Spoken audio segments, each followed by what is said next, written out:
Rethinking and revolutionizing mental health. Reducing and stopping psychiatric medicine to help patients. This is printed in madinsouthasia.org. Swapnil Gupta is an associate professor and medical director of ambulatory psychiatry at Mount Sinai Morningside Hospital.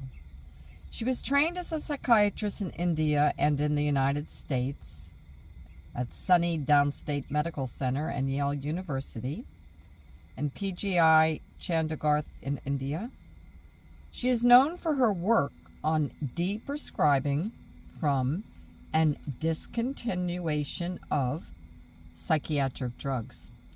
Dr. Gupta's career began with research on the role of endocannabinoid system in the pathophysiology of schizophrenia as an academic psychiatrist. Her subsequent scholarship is focused on applying deprescribing, the systematic reduction of unnecessary medications to psychiatry, by rooting it in the principles of recovery-oriented care. She has authored several peer-reviewed papers on deprescribing and co-authored a book with Rebecca Miller and John Cahill. She's an active member of 2 organizations that aim to enhance stakeholder engagement in psychiatric research. She's also part of the editorial board of the Community Mental Health Journal. Currently, she's working on creating educational resources to help people discontinue psychiatric medications and gathering information on the knowledge and opinions of psychiatrists regarding the discontinuation of such drugs. In this interview, we'll discuss deprescribing from psychiatric drugs, the difficult decisions faced by patients, and the important psychosocial support during withdrawal, and how deprescribing is central to recovery-oriented practices such as shared decision and patient choice. What is deprescribing in psychiatry? Deprescribing is initially defined in geriatric medicine and palliative care medicine. Older people get more diagnoses and more medications. Deprescribing is a way of removing drugs when their benefits do not outweigh the risks, either at the current time or at the future time. It is reducing the dose of these medications and slowly reducing them to a stop. This is done considering the patient's medical status and values. Do they want to take the meds or not? Are there other ways they can handle the same condition? How are they functioning in that environment? DAR. Well, I once covered an article on inappropriate medication use and polypharmacy among geriatric patients with terrifying statistics about adverse drug reactions and mortality. Tell us why and when you saw the need for deprescribing in psychiatry. Well, I first worked as a psychiatrist in India and moved to the United States in 2009. And when I saw the medication lists, I was rather surprised that the medical lists were so long. From the perspective of standard guidelines, the medication combinations didn't even make any sense. Some combinations just seemed overtly harmful. So I was cleaning up medication regimes right from the beginning. During my time as an attending, I realized that we needed a name for a particular intervention to discuss it, debate it, and potentially oppose it. Along with my colleagues, John Cahill and Rebecca Miller at Yale, we devised the term deprescribing to systemize this intervention in psychiatry. We chose this term because it's already been used in geriatric medicine. How do you gauge when a patient needs to be tapered off their medication? Maybe their prescription still benefits them, or if the risk is too high. Many factors go into it. If I've started the medication, then I ask the patient, how long do you envision being on it? So this conversation of reducing or stopping the medication begins at the time of starting the medication. If I'm treating depression and I'm offering the person an antidepressant, I clearly ask them, how long do you think you might be on it? If it's a patient who's been in the system, they passed on to me and are on high doses of antipsychotics, then the first thing is to review the records. There might be instances where this person's doctor tried to taper their medications, but didn't work. Or they tried to taper the medication in an uncoordinated and abrupt fashion. Like they halved the dose of an antipsychotic, which, as we all know now, is completely inappropriate and a recipe for disaster. If a careful taper in the past led to very distressing outcomes like hospitalization, or if the patient is absolutely not interested in changing their medications, then we leave it at that. But if a patient's life's circumstance has changed, they may feel more comfortable, have a good living space, good relationships, and people who can support them in the process of withdrawal, then we move ahead. The most important thing is, how does the patient respond to the suggestion of de-prescribing? How common is it for a patient to come forward and initiate a conversation? I would like to stop taking my meds, as opposed to their physician initiating it. Very few patients will say, I want to stop my medicines, because the reputation is that once you're on a psych med, you have to be on it forever. And if you're tapered off your medicine, your psychiatrist is going to get mad and not see you anymore, or call the police, or have you put in a hospital. So very understandably, what I think most patients do is to tell their psychiatrist, yeah, I'm taking their medicine, when they're actually not. And I completely understand why someone would do that. If I was taking prescribed medication and there was a risk of me being hospitalized if I didn't take them, I would too. For the patient to feel comfortable bringing up the question of tapering meds and wanting to stop them, the relationship has to be good. Both parties have to be transparent, and the doctor has to demonstrate that they care about the patient more than the fact that the patient is taking the medication. When it comes to polypharmacy, the use of multiple meds in psychiatry, what are some of the adverse effects you have observed in patients? Polypharmacy is when de-prescribing is absolutely needed. For instance, you give someone a benzodiazepine like Xanax or Klonopin, along with the medication for nightmares like Perozin. Now it lowers your blood pressure, and Xanax and Klonopin can cause dizziness and incoordination. Imagine a 60-year-old, they finish dinner, take their drugs, and then they're watching TV. They get off the couch and fall because their blood pressure has gone down and their coordination is messed up. Plus, if you're taking antipsychotics for a long time, it reduces your bone density, increasing the chance of having a fracture. Then you end up in rehab for 8 weeks after surgery. There's an antifungal drug called fluconazole, and everyone knows clozapine is an antipsychotic, which comes with a huge number of side effects.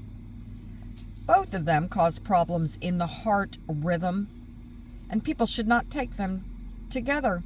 I had a case where my patient was given fluconazole. I panicked and ordered an EKG, and the heart rhythm abnormalities were pretty significant. Polypharmacy is a huge issue. There are some small things we can do. For example, people are given risperidone and then Congentin or bensertine to manage the side effects of risperidone. There's a good chance that if you drop the dose by 1 to 2 milligrams, you're not going to need the Congentin. It causes a lot of side effects on its own. So there are other things psychiatrists can pay attention to reduce the side effects burden and improve the quality of life. Deprescribing or discontinuation of psychiatric meds is not an easy conversation. Well, I never open the conversation with stopping meds. It's an open question like, tell me about the medications. How are they working for you, and are they causing any problems? You have to make it clear that you're not going to change the medications without input or impose your will. and that you're trying to understand how they feel about these meds. I need to emphasize that I'm not worried about whether you're taking them or not. I'm worried about whether you're feeling okay or not. Some patients say, I'm feeling well. I don't want to talk about this. Just refill my prescription. This is entirely understandable because often people who have been brutalized by the police or have had horrible experiences in inpatient psychiatric units don't want to end up back there. They're afraid of getting angry with family members and mistreating their family. They may have spouses who say if they don't take their meds, I'm leaving you, so they get abuse from their family as well. This one patient, the last time she stopped her medicine, she punched her mother. So she was terrified and said, I don't want to stop my medicine. And she was on a hard-to-understand regimen of medicine, but that worked for her. Any change would make her anxious. Others see the conversation as the beginning of a transparent relationship. I'll say, okay, what do you think about the pink pill you take every night? And the patient says, oh, I haven't taken that for 6 months. Deep prescribing opens the door to build better relationships with the patient. In the process of reducing or stopping psychiatric medication, what is the importance of right timing and psychosocial support? The timing is extremely important. I work at the site with many trainees. A substantial number of patient doctors change every year in June and July. So that's not a good time to change medications. One reason is that the transfer of information might not be complete, and that the patient is in the process of establishing a relationship with a new doctor. There are so many factors that make it bad timing for the patient: instability in living situation, relationship troubles, if they've recently lost a beloved pet or family member, or if they're depressed about it, losing a person who is important to them, like a therapist, maybe if they're physically sick. That said, I don't think there's ever a perfect time to do it. So if a combination is dangerous or contraindicated, you must talk with the patient. Regarding psychosocial intervention, there's some clear-cut evidence for mindfulness-based CBT and the prevention of the recurrence of depressive episodes. Connect the person with a good therapist if you're going to taper off the antidepressant. Peer support is critical. Connecting the person to resources where people talk about their withdrawal symptoms and strategies for safe tapering. One of the most important things while tapering drugs is to reassure the patient that the withdrawal symptoms they are experiencing don't mean they're crazy. For example, brain zaps. It's hard to put that experience into words. I have patients moving their hands in the air, trying to explain to me what's happening in their bodies, but they're not quite able to. If they can connect with someone with the same experience, then two people know what the other is talking about, and that's a big relief. Saying I'm not the only person in the world to whom this is happening, it's the medication doing this to me. There's nothing else that's terribly wrong with me. We know so little about the process, and there's a large consumer community and tapering community, and it's important to learn from them to figure out which strategies work. We also try lifestyle changes and things like CBT for insomnia. For example, if you're tapering off Seroquel. Unfortunately, Seroquel is prescribed just for sleep on many occasions, and that's an egregious thing to do. So while tapering off, we offer the patient CBT for insomnia groups, a simple, harmless intervention that can replace a fairly problematic drug. Here's a difficult one. Withdrawal versus relapse. Which one is it when the patient's symptoms recur after reducing or stopping a drug like antidepressant or antipsychotic? We used to think that discontinuation of antipsychotics instantly causes relapse. But there is more and more evidence around the withdrawal effects of stopping or reducing antipsychotics and dopamine supersensitivity, which looks like relapse but isn't. How do we know what it is? Is a patient relapsing into some original condition, or is this withdrawal caused by reducing the drug? When people think about withdrawal, they think about cocaine and not medicines. For antidepressants, the withdrawal symptoms is a little clearer because there's a lot of physical symptoms that pop up, like brain zaps, feeling tired, feeling fatigued, in addition to some very prominent emotional symptoms like crying spells, or just feeling very irritable or getting angry, even suicidal thoughts or wanting to kill yourself. So all these things come up. So I think the physical component is really prominent, and it's pretty clear that this is because of the antidepressant withdrawal. The surest way to establish that this is as time passes, the withdrawal symptoms will hopefully slowly dwindle and disappear at some point. A small percentage of individuals will have protracted withdrawal symptoms, some of them going to taper off antidepressants without any problems, and some people will have symptoms for 4 to 6 weeks. As far as antipsychotics go, it's really hard to tell. I think when people abruptly stop medicines like clozapine, the symptoms appear so quickly that it's more likely to be a withdrawal syndrome than appears first.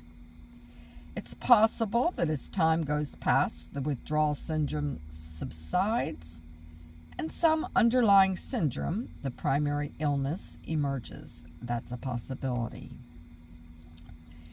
There's a chance that as withdrawal symptoms subsides, nothing will emerge from under that. But by that time, the person is already reinstated on this antipsychotic because the withdrawal itself was so disruptive. There are some physical symptoms of antipsychotic withdrawal as well. A series of movement disorders like generalized fasciculations all over the body that can last 4 to 6 weeks. Worsening of the tardive dyskinesia, dystonia that acutely appears as you're tapering the medicine. Stiffness and tremors can get acutely worse.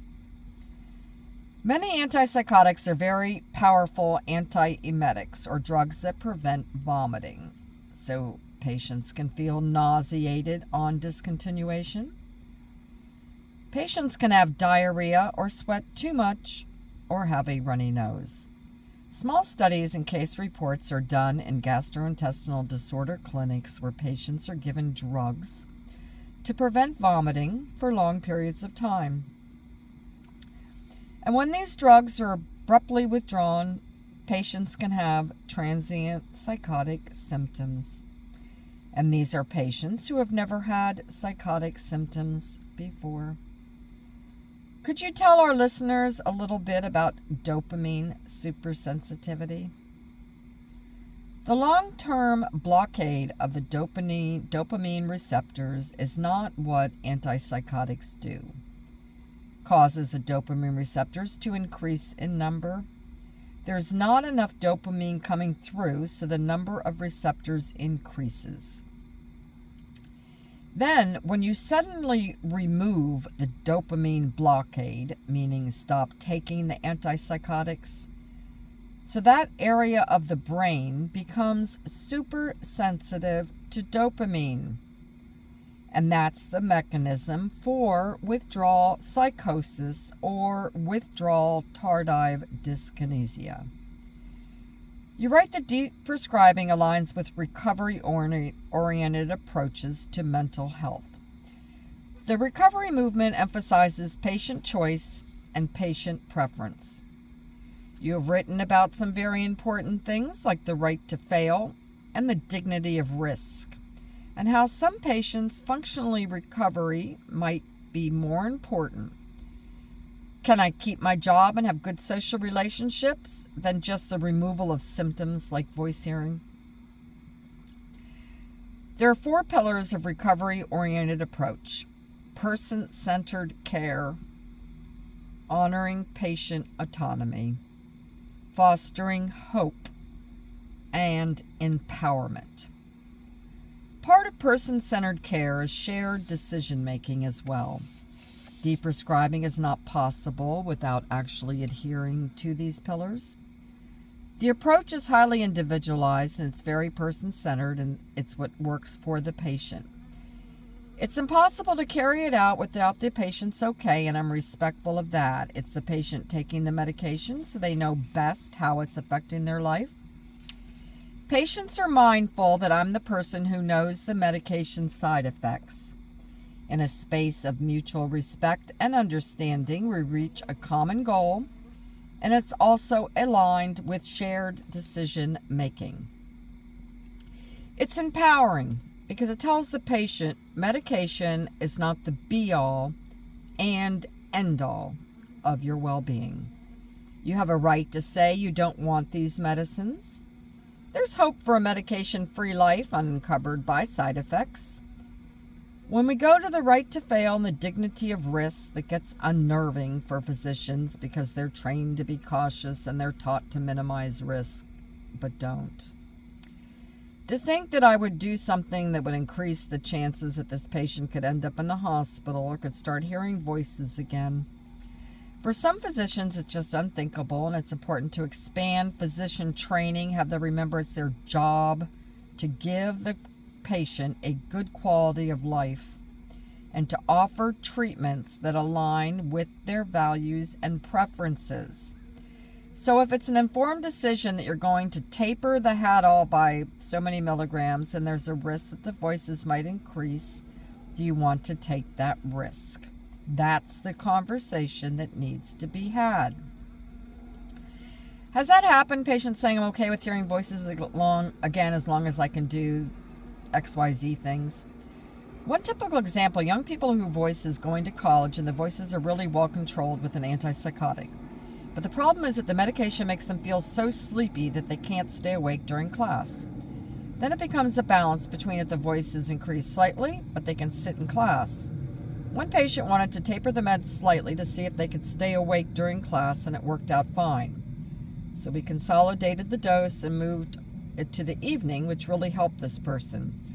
I've also had patients that say, I don't care if I end up in the hospital once a year, I'm not taking this medicine, which is not an unreasonable choice if you have to take something like haloperidol or fluphenazine, which can suck the joy out of your life. And if you're in the hospital, you now know the staff at the hospital, you know that in 2 weeks you'll feel better and come out, then that's not a terrible choice. Lastly, tell us about your recent work with undiagnosing. What do you mean when you say deprescribing and undiagnosing are two sides of the same coin? More recently, I had some interest in undiagnosing because in the clinic where I work, there were lots of patients who had a lot of emotional ups and downs when they get very stressed.